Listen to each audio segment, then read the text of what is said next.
Hello and welcome to How to Econ. We will talk about labor markets, unemployment rate, and causes of unemployment in this video. Labor markets are markets for employees or jobs.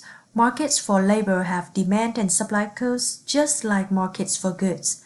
The law of demand applies in labor markets this way. A higher salary or wage, that is, a higher price in the labor market, leads to a decrease in the quantity of labor demanded by employers, while a lower salary or wage leads to an increase in the quantity of labor demanded. The law of supply functions in labor markets too. A higher price for labor leads to a higher quantity of labor supplied. A lower price leads to a lower quantity supplied. At the equilibrium where demand meets supply, the quantity supplied and the quantity demanded are equal. Thus, every employer who wants to hire a worker at this equilibrium wage or salary can find a willing worker, and every worker who wants to work at this equilibrium salary or wage can find a job. When the price of labor is not at the equilibrium, economic incentives tend to move salaries towards equilibrium. For example, at a salary that is above the equilibrium level, we see excess supply or a surplus. In a situation of excess supply in the labor market, with many applicants for every job opening, employers will have an incentive to offer lower wages than they otherwise would have. In contrast, if the salary is below the equilibrium, then a situation of excess demand or a shortage arises. In response to the shortage, some employers will offer higher pay to attract workers. Other employers will have to match the higher pay to keep their own employees. The higher salaries will encourage more people get educated or trained to work. Again, price and quantity in the labor market will move toward equilibrium. The demand curve for labor shows the quantity of labor employers wish to hire at any given salary or wage rate under the ceteris paribus assumption. A change in the wage or salary will result in a change in the quantity demanded for labor. If the wage rate increases, employers will want to hire fewer employees. The quantity of labor demanded will decrease, and there will be a movement upward along the demand curve. If the wages and salaries decrease, employers are more likely to hire a greater number of workers. The quantity of labor demanded will increase, resulting in a downward movement along the demand curve. Shifts in the demand curve for labor occur for many regions, but not because of salaries or wages. One key reason is that the demand for labor is based on the demand for the good or service that is produced. For example, the more new automobiles consumers demand, the greater the number of workers automakers will need to hire. Therefore, the demand for labor is called a derived demand. Some examples of derived demand for labor are: the demand for chefs is dependent on the demand for restaurant meals. The demand for pharmacists is dependent on the demand for prescription drugs. The demand for attorneys is dependent on the demand for legal services. As the demand for the goods and services increases, the demand for labor will increase or shift to the right to meet employers' production requirements. As the demand for the goods and services decreases, the demand for labor will decrease or shift to the left. In addition to the derived demand for labor, demand can also increase or decrease in response to several factors.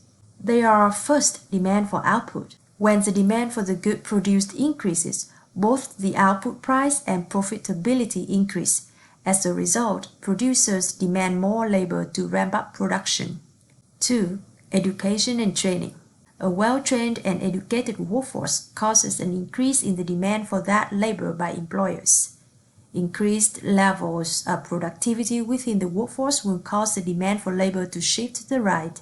If the workforce is not well-trained or educated, employers will not hire within that labor pool, since they will need to spend a significant amount of time and money training that workforce. Demand for such workforce will shift to the left. 3. Technology. Technology changes can act as either substitutes for or complements to labor. When technology acts as a substitute, it replaces the need for the number of workers an employer needs to hire. For example, word processing decreased the number of typists needed in the workplace. This shifted the demand curve for typists left. An increase in the availability of certain technologies may increase the demand for labor. Technology that acts as a complement to labor will increase the demand for certain types of labor, resulting in a rightward shift of the demand curve. For example, the increased use of word processing and other software has increased the demand for information technology professionals who can resolve software and hardware issues related to a firm's network. More and better technology will increase demand for skilled workers who know how to use technology to enhance workplace productivity. Those workers who do not adapt to changes in technology will experience a decrease in demand. 4. Number of companies. An increase in the number of companies producing a given product will increase the demand for labor, resulting in a shift to the right. A decrease in the number of companies producing a given product will decrease the demand for labor, resulting in a shift to the left of the demand curve on the graph. 5. Government regulations. Complying with government regulation can increase or decrease the demand for labor at any given wage. In the healthcare industry, government rules may require that nurses be hired to carry out certain medical procedures. This will increase the demand for nurses. Less trained healthcare workers could be prohibited from carrying out these procedures, and the demand for these workers will shift to the left in the demand and supply graph. 6. Price and availability of other inputs. Labor is not the only input into the production process. For example, a salesperson at a call center needs a telephone and a computer terminal to enter data and record sales. If prices of other inputs fall, production will become more profitable and suppliers will demand more labor to increase production. This will cause a rightward shift in the demand curve for labor. The opposite is also true. Higher prices for other inputs, lower demand for labor. So that was all about demand shifters in labor markets. How about supply of labor? The supply of labor is upward sloping and adheres to the law of supply. That means the higher the price, the greater the quantity supplied, and the lower the price, the less quantity supplied. The supply curve models the trade-off between supplying labor into the market or using time in leisure activities at every given price level. The higher the wage, the more labor is willing to work and forego leisure activities. Here are the factors that will cause the supply to increase or decrease. First, number of workers. An increased number of workers will cause the supply curve to shift to the right in the demand and supply graph. An increased number of workers can be due to several factors such as immigration, increasing population, an aging population, and changing demographics. Policies that encourage immigration will increase the supply of labor and vice versa.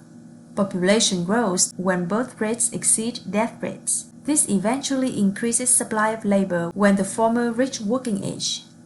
An aging and therefore retiring population will decrease the supply of labor. Another example of changing demographics is more women working outside of the home, which increases the supply of labor. Second, the more required education, the lower the supply. There's a lower supply of PhD mathematicians than of high school mathematics teachers. There's a lower supply of cardiologists than of primary care physicians, and there's a lower supply of physicians than of nurses. Third, government policies can also affect the supply of labor for jobs. Alternatively, the government may support rules that set high qualifications for certain jobs, academic training, certificates or licenses, or experience. When these qualifications are made tougher, the number of qualified workers will decrease at any given wage. On the other hand, the government may also subsidize training or even reduce the required level of qualifications. For example, government might offer subsidies for nursing schools or nursing students. Such provisions would shift the supply curve of nurses to the right in the demand and supply graph for nurses. In addition, government policies that change the relative desirability of working versus not working also affect the labor supply. These include unemployment benefits, maternity leave, childcare benefits, and welfare policy. For example, childcare benefits may increase the labor supply of working mothers. Long-term unemployment benefits may discourage job searching for unemployed workers. All this policy must therefore be carefully designed to minimize any negative labor supply effects. Please keep in mind that a change in salary or wage will lead to a movement along labor demand or labor supply curves, but it will not shift those curves. However, other events like those we have outlined here will cause either the demand curve or the supply curve of labor to shift, and thus will move the labor market to a new equilibrium salary and quantity. Let's take a look at an example. We will consider how the wave of new information technologies like computer and telecommunications networks has affected low-skilled and high-skilled workers in the U.S. economy. From the perspective of employers who demand labor, these new technologies are often a substitute for low-skilled laborers, like file clerks who used to keep file cabinets full of paper records of transactions. However, the same new technologies are a complement to high-skilled workers like managers who benefit from the technological advances by having the ability to monitor more information, communicate more easily, and juggle a wider array of responsibilities.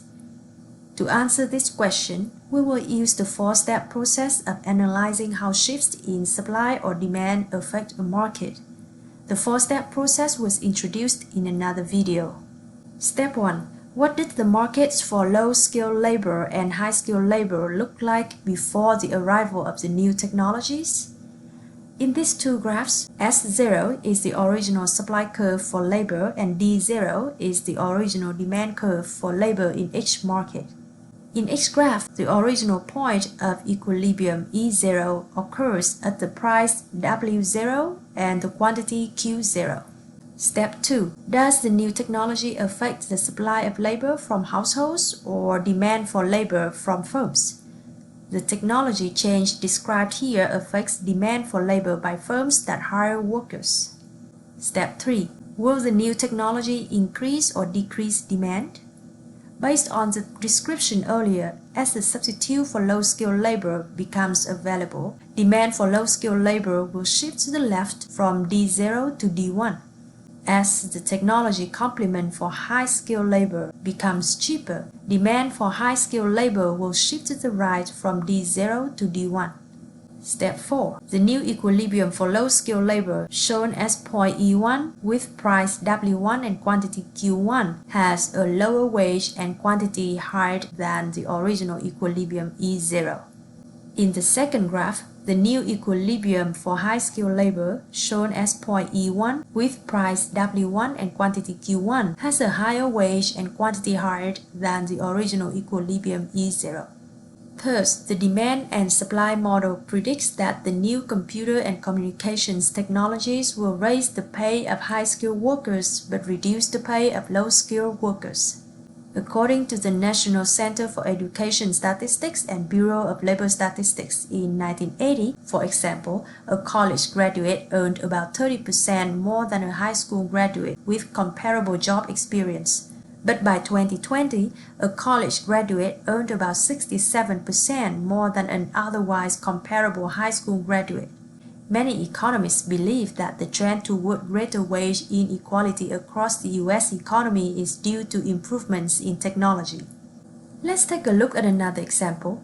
We will examine how price floor policy affects labor markets. The U.S. government sets a minimum wage, which is a price floor that makes it illegal for an employer to pay employees less than a certain hourly rate. In mid-2009, the U.S. minimum wage was raised to $7.25 per hour. Local political movements in a number of U.S. cities have pushed for a higher minimum wage, which they call a living wage. Promoters of living wage laws maintain that the minimum wage is too low to ensure a reasonable standard of living. They base this conclusion on the calculation that if you work 40 hours a week at a minimum wage of $7.25 per hour for 50 weeks a year, your annual income is $14,500, which is less than the official U.S. government definition of what it means for a family to be in poverty. Supporters of the living wage argue that full-time workers should be assured a high enough wage so that they can afford the essentials of life such as food, clothing, shelter, and healthcare. Since Baltimore passed the first living wage law in 1994, several dozen cities enacted similar laws in the late 1990s and the 2000s. The living wage ordinances do not apply to all employers, but they have specified that all employees of the city or employees of firms that the city hires be paid at least a certain wage that is usually a few dollars per hour above the U.S. minimum wage. This is what we call prevailing wage. The figure on the screen illustrates the situation of a city considering a living wage law. For simplicity, we assume that there is no federal minimum wage. The wage appears on the vertical axis because the wage is the price in the labor market. Before the passage of the living wage law, the equilibrium wage is $10 per hour and the city hires 1,200 workers at this wage. However, a group of concerned citizens persuades the city council to enact a living wage law requiring employers to pay no less than $12 per hour. In response to the higher wage, 1,600 workers look for jobs with the city.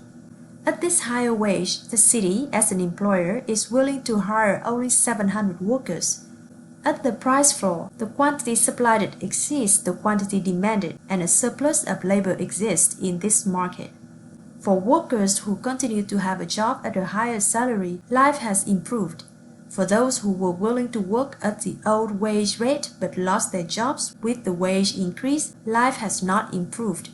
This graph shows the differences in supply and demand at different wages.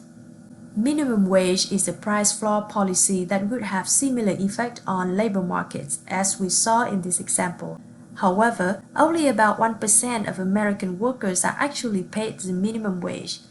In other words, the vast majority of the U.S. labor force has its wages determined in the labor market, not as a result of the government price floor. However, for workers with low skills and little experience, like those without a high school diploma or teenagers, the minimum wage is quite important. Economists have attempted to estimate how much the minimum wage reduced the quantity demanded of low-skilled labor. A typical result of such studies is that a 10% increase in the minimum wage would decrease the hiring of unskilled workers by 1 to 2%, which seems a relatively small reduction. In fact, some studies have even found no effect of a higher minimum wage on employment at certain times and places, although these studies are controversial. And when workers do not get work, we have unemployment issue. Let's take a look at the official definition of unemployment and how to compute unemployment rate. Should we count everyone without a job as unemployed? Of course not. For example, we should not count children as unemployed. Surely we should not count the retired as unemployed. Many full-time college students have only a part-time job or no job at all, but it seems inappropriate to count them as suffering the pains of unemployment.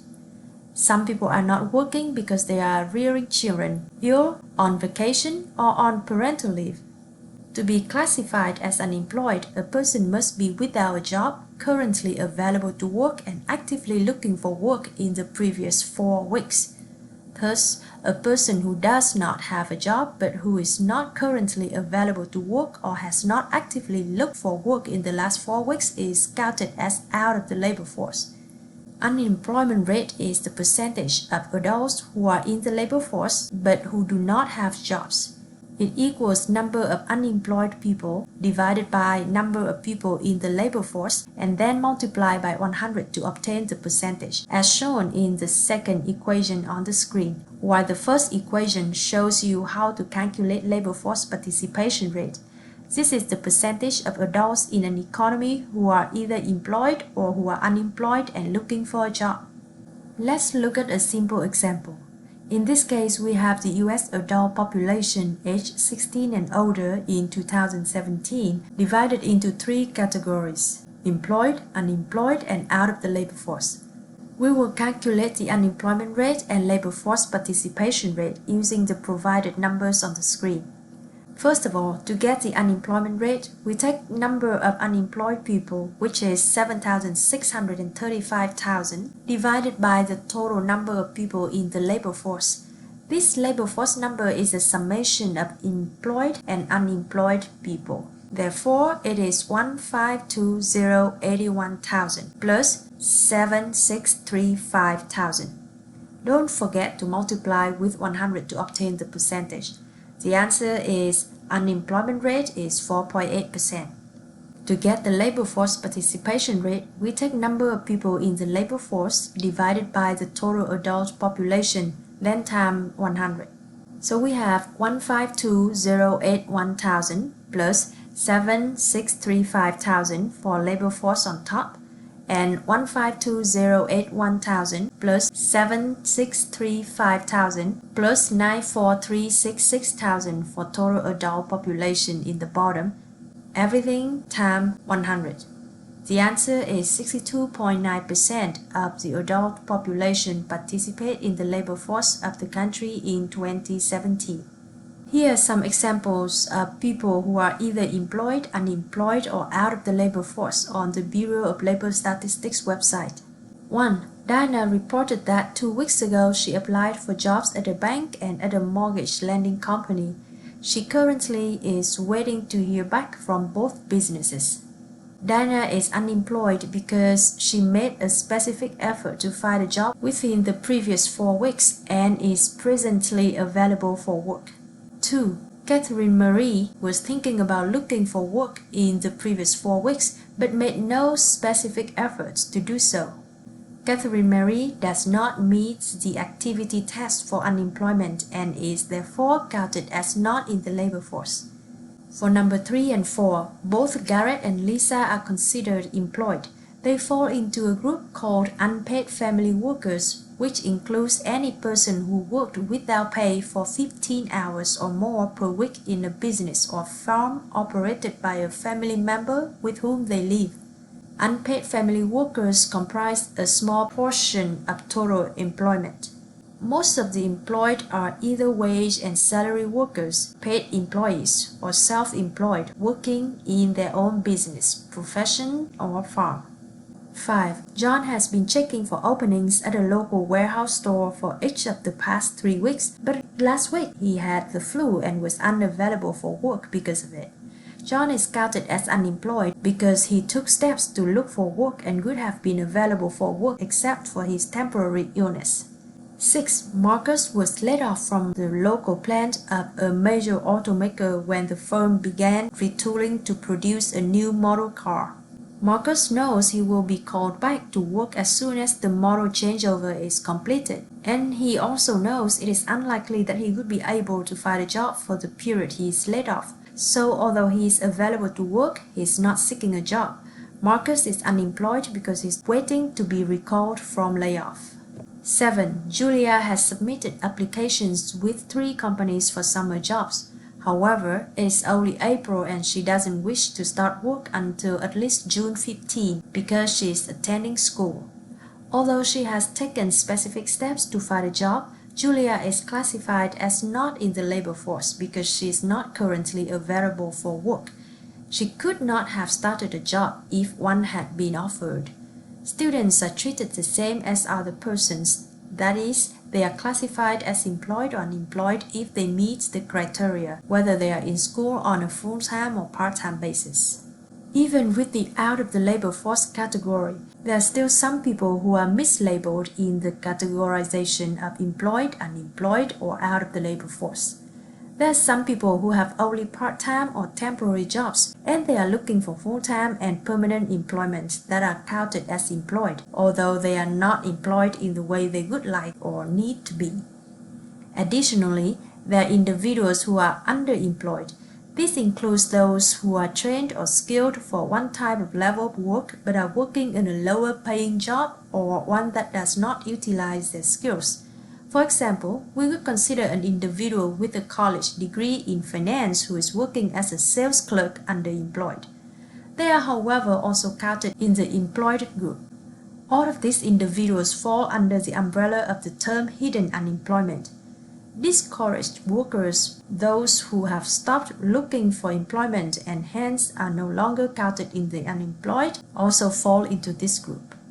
From an international perspective, the US unemployment rate typically has looked a little better than average from several other high-income countries. However, we need to treat cross-country comparisons of unemployment rates with care because each country has slightly different definitions of unemployment, survey tools for measuring unemployment, and also different labor markets. For example, Japan's unemployment rates appear quite low, but Japan's economy has been mired in slow growth and recession since the late 1980s, and Japan's unemployment rate probably paints too rosy a picture of its labor market. In Japan, workers who lose their jobs are often quick to exit the labor force and not look for a new job, in which case they are not counted as unemployed. In addition, Japanese firms are often quite reluctant to fire workers, and so firms have substantial numbers of workers who are on reduced hours or officially employed but doing very little. We can view this Japanese pattern as an unusual method for society to provide support for the unemployed rather than a sign of a healthy economy. Comparing unemployment rates in the United States and other high-income economies with unemployment rates in Latin America, Africa, Eastern Europe, and Asia is very difficult. One reason is that the statistical agencies in many poorer countries lack the resources and technical capabilities of the US Bureau of the Census. However, a more difficult problem with international comparisons is that in many low-income countries, most workers are not involved in the labor market through an employer who pays them regularly. Instead, workers in these countries are engaged in short-term work, subsistence activities, and barter. Moreover, the effect of unemployment is very different in high-income and low-income countries. Unemployed workers in the developed economies have access to various government programs like unemployment insurance, welfare, and food stamps. Such programs may barely exist in poorer countries. Although unemployment is a serious problem in many low-income countries, it manifests itself in a different way than in high-income countries. So it's easy to see what unemployment varies across times and places. What causes changes in unemployment? There are different answers in the short run and in the long run. Let's look at the short run first. Let's make the plausible assumption that in the short run, from a few months to a few years, the quantity of hours that the average person is willing to work for a given wage does not change much, so the labor supply curve does not shift much. In addition, make the standard ceteris paribus assumption that there's no substantial short-term change in the age structure of the labor force, institutions, and laws affecting the labor market, or other possibly relevant factors. One primary determinant of the demand for labor from firms is how they perceive the state of the macroeconomy. If firms believe that business is expanding, then at any given wage they will desire to hire a greater quantity of labor, and the labor demand curve shifts to the right on the demand and supply graph. Conversely, if firms perceive that the economy is slowing down or entering a recession, then they will wish to hire a lower quantity of labor at any given wage, and the labor demand curve will shift to the left. Economists call the variation in unemployment that the economy causes moving from expansion to recession or from recession to expansion cyclical unemployment. From the standpoint of the supply and demand model of competitive and flexible labor markets, unemployment represents something of a puzzle. Think about it like this. In a labor market with flexible salaries or wages, no matter how the economy is doing, the market should move toward an equilibrium wage where the equilibrium quantity of labor supplied by workers should be equal to the quantity of labor demanded by employers, which is represented by the number of jobs available. Therefore, there should not be unemployment. For example, when the economy is going through a recession, demand for labor decreases as illustrated in this graph, and wages quickly decrease from the level W0 to W1 as well. At the new low equilibrium wage level W1, less workers willing to work and less jobs available, so there could be no unemployment. However, since wages are not adjusted that quickly even when demand for labor decreases, it creates a surplus in the market where number of workers willing to work is higher than number of jobs. One set of reasons why wages may be sticky downward involves economic laws and institutions. For low-skilled workers receiving minimum wage, it is illegal to reduce their wages. For union workers operating under a multi-year contract with a company, wage cuts might violate the contract and create a labor dispute or a strike. However, minimum wages and union contracts are not a sufficient reason why wages could be sticky downward for the US economy as a whole. Many have proposed a number of different theories, but they share a common tone. One argument is that even employees who are not union members often work under an implicit contract, which is that the employer will try to keep wages from falling when the economy is weak or the business is having trouble, and the employee will not expect huge salary increases when the economy or business is strong. This wage-setting behavior acts like a form of insurance. The employee has some protection against wage declines in bad times, but pays for that protection with lower wages in good times. Clearly, this sort of implicit contract means that firms will be hesitant to cut wages. Less workers feel betrayed and work less hard or even leave the firm. Efficiency wage theory argues that workers' productivity depends on their pay, and so employers will often find it worthwhile to pay their employees somewhat more than market conditions might dictate. One reason is that employees who receive better pay than others will be more productive because they recognize that if they were to lose their current jobs, they would suffer a decline in salary. As a result, they are motivated to work harder and to stay with the current employer. In addition, employers know that it is costly and time-consuming to hire and train new employees, so they would prefer to pay workers a little extra now rather than to lose them and have to hire and train new workers. Thus, by avoiding wage cuts, the employer minimizes cost of training and hiring new workers and reaps the benefits of well-motivated employees.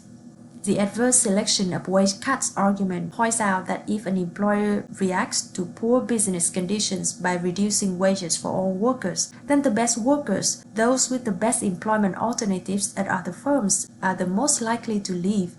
The least attractive workers with fewer employment alternatives are more likely to stay. Consequently, firms are more likely to choose which workers should depart through layoffs and firings rather than trimming wages across the board. Sometimes companies that are experiencing difficult times can persuade workers to take a pay cut for the short term and still retain most of the firm's workers. However, it is far more typical for companies to lay off some workers rather than to cut wages for everyone. The insider-outsider model of the labor force, in simple terms, argues that those already working for firms are insiders, while new employees, at least for a time, are outsiders. A firm depends on its insiders to keep the organization running smoothly, to be familiar with routine procedures, and to train new employees. However, cutting wages will alienate the insiders and damage the firm's productivity and prospects. Finally, the relative wage condition argument points out that even if most workers were hypothetically willing to see a decline in their own wages in bad economic times, as long as everyone else also experiences such a decline, there's no obvious way for a decentralized economy to implement such a plan. Instead, workers confronted with the possibility of a wage cut will worry that other workers will not have such a wage cut, and so a wage cut means being worse off both in absolute terms and relative to others. As a result, workers fight hard against wage cuts. Cyclical unemployment explains why unemployment rises during a recession and falls during an economic expansion. But what explains the remaining level of unemployment even in good economic times? And why is the unemployment rate never zero? In another word, why does some level of unemployment persist even when economies are growing strongly? Economists have a term to describe the remaining level of unemployment that occurs even when the economy is healthy. They call it the natural rate of unemployment. It is called the natural rate because it is the unemployment rate that would result from the combination of economic, social, and political factors that exist at the time, assuming the economy was neither booming nor in recession. It includes frictional unemployment and structural unemployment. Frictional unemployment happens when workers move between jobs. Frictional unemployment is not inherently a bad thing. It takes time on part of both the employer and the individual to match those looking for employment with the correct job openings. For individuals and companies to be successful and productive, you want people to find the job for which they are best suited, not just the first job offered. The level of frictional unemployment will depend on how easy it is for workers to learn about alternative jobs, which may reflect the ease of communications about job prospects in the economy. The extent of frictional unemployment will also depend to some extent on how willing people are to move to new areas to find jobs, which in turn may depend on history and culture. The structurally unemployed are individuals who have no jobs because they lack skills valued by the labor market, either because demand has shifted away from the skills they do have or because they never learned any skills. For example, typewriters who used to work with typing machines are slowly getting out of work because people can use their personal computers to compose documents now. Another example would be when self-driving trucks being introduced, truck drivers will soon be out of work. Some people worry that technology causes structural unemployment. In the past, new technologies have put lower-skilled employees out of work, but at the same time, they create demand for higher-skilled workers to use the new technologies. Education seems to be the key in minimizing the amount of structural unemployment. Individuals who have degrees can be retrained if they become structurally unemployed. For people with no skills and little education, that option is more limited.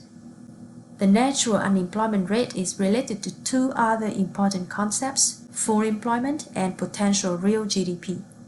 Economists consider the economy to be at full employment when the actual unemployment rate is equal to the natural unemployment rate.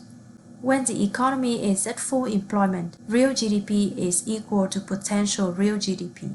By contrast, when the economy is below full employment, the unemployment rate is greater than the natural unemployment rate and real GDP is less than potential. Finally, when the economy is above full employment, then the unemployment rate is less than the natural unemployment rate and real GDP is greater than potential.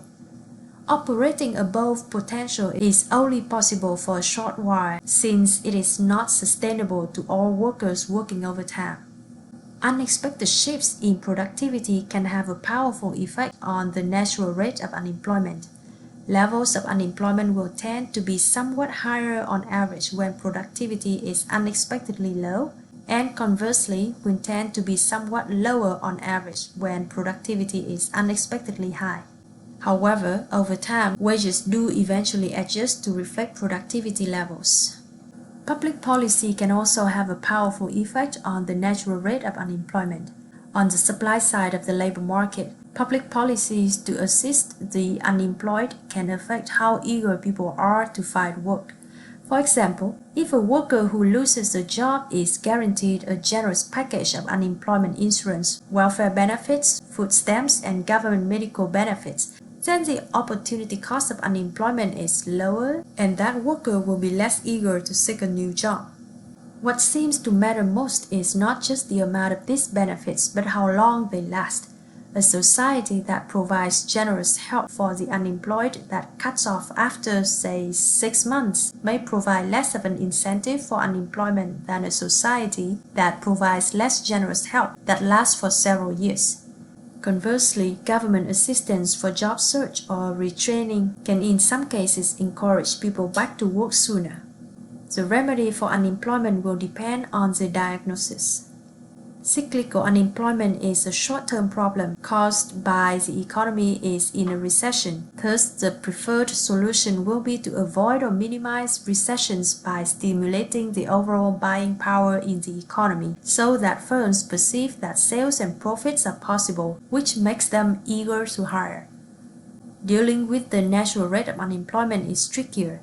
In a market-oriented economy, firms will hire and fire workers. Governments cannot control this. Furthermore, the evolving age structure of the economy's population or unexpected shifts in productivity are beyond a government's control and will affect the natural rate of unemployment for a time.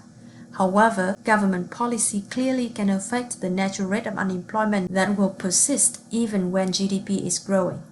For example, the government may have a role to play in helping some of the unemployed with job searches. Governments may need to rethink the design of their programs that offer assistance to unemployed workers and protections to employed workers so that they will not unduly discourage the supply of labor.